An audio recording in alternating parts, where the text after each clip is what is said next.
There weren't really mountain bikes so available at that time. And I thought, wow, let's make our own bike.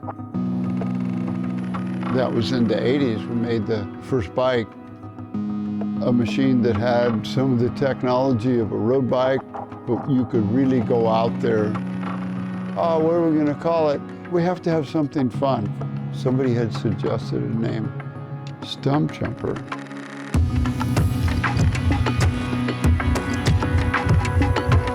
Stumpjumper, what is that? Somebody said, well, that's a hillbilly term. With every Stumpjumper, we should include a snake bite kit and a poison oak fluid. That was just the idea to have fun with the bike. Made the first bike, and the bike came as a kit. Sold to a few friends, and then I remember calling some of the bike shops. They go, we don't want that big kid's BMX. We only sell adult serious bikes, meaning road bikes. It was very slow. Only a few stores were selling it. Mountain biking was a new sport. I'd heard of it, but had never tried it. Mike Sinyard was brilliant. He brought mountain bikes to mass production. Really was the beginning of the mountain bike boom.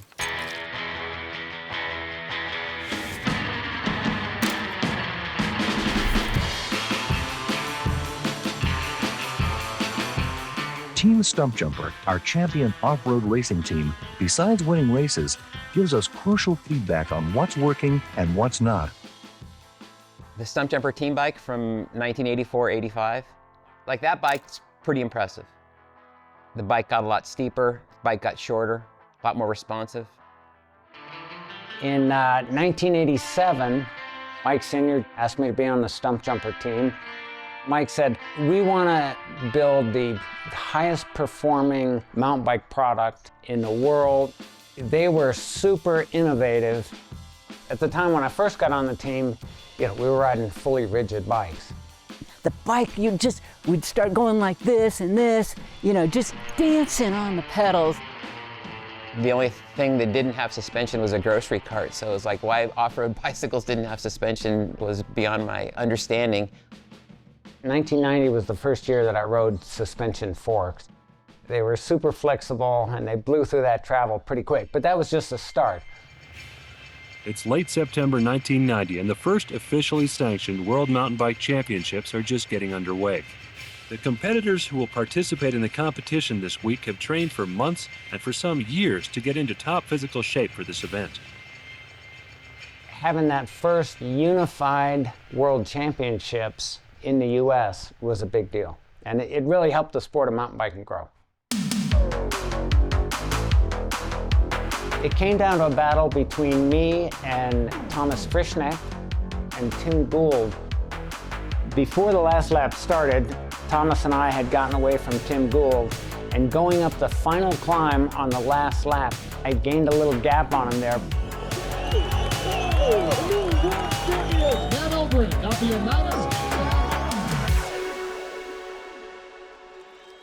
You couldn't get any better than that, right? Winning it on the Stumpjumper Epic Ultimate, that was the best. Bikes were evolving. We would look at lots of different industries to get inspiration, and so we liked skateboards. So there's a popular bumper sticker called Skate or Die. I combined the innovate or die. I made these little stickers and I put them all around the building. I didn't tell anybody what I did. Mike took that seriously. Yeah, we need to up our game. There's no shortage of bikes, then we better make a good one. We need the rear suspension.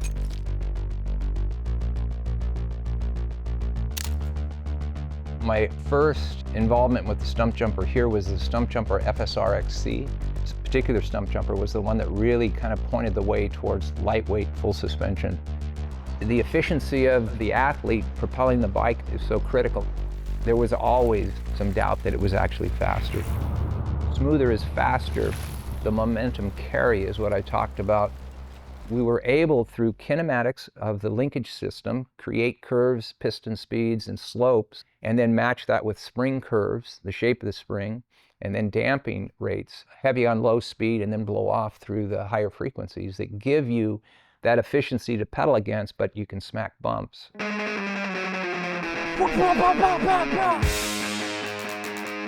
It took a while, right? We just continue to learn and push it.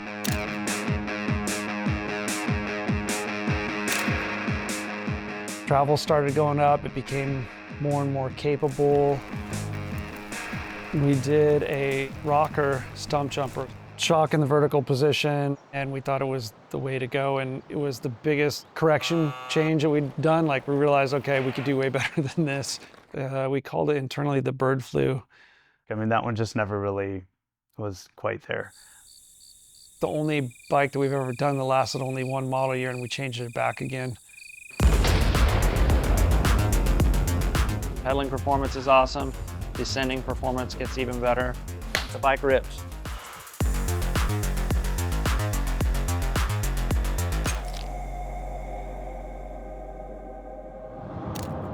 Adjustable seat posts.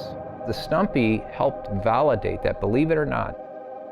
We developed one within the suspension technology group, showing it to our sales teams. And whoa, what is this? They go, it's heavy, it costs more money, don't do it.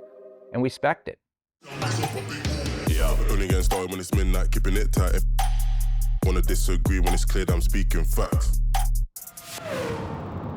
They were really something that was needed for improving the ride in mountain biking. It's now standard on just about everything. 2016 was when we introduced SWAT, and that was a big one for the industry because we were the first to do in-frame storage. You could allow the rider to keep it all in there nice and tidy. One weird thing I've seen in a SWAT box is a super old sausage, like clearly forgotten about.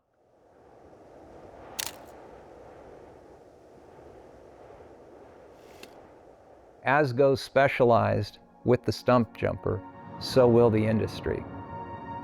When she shows up into a room, everyone knows she's there. Playful and fun and a little bit zesty. If you go back to the early years, was this the hula hoop? Was this a contraption that would just time out? When I see today's Stumpy, it stands the test of time. Mountain biking transforms people's lives. I definitely have ADHD, but I never really knew it was a thing. And, I dropped out of school because I couldn't really focus on that.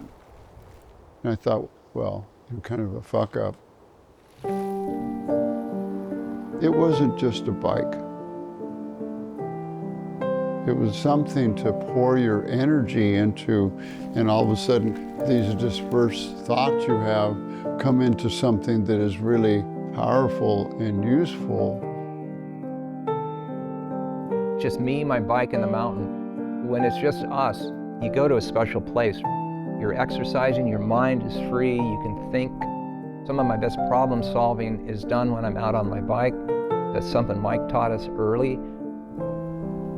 It's unmediated by screens, by a complicated thinking mind, and just brings people into a state of focus, a state of flow.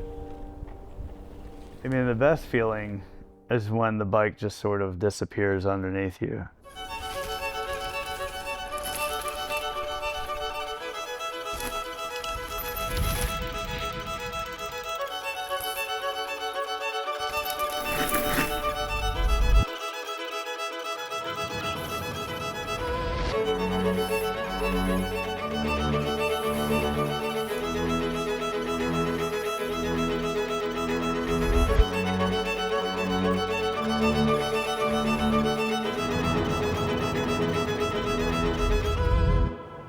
From the beginning, something about Stump Jumper struck a chord with people. I can get on this machine and I can ride wherever I want, and it's about adventure.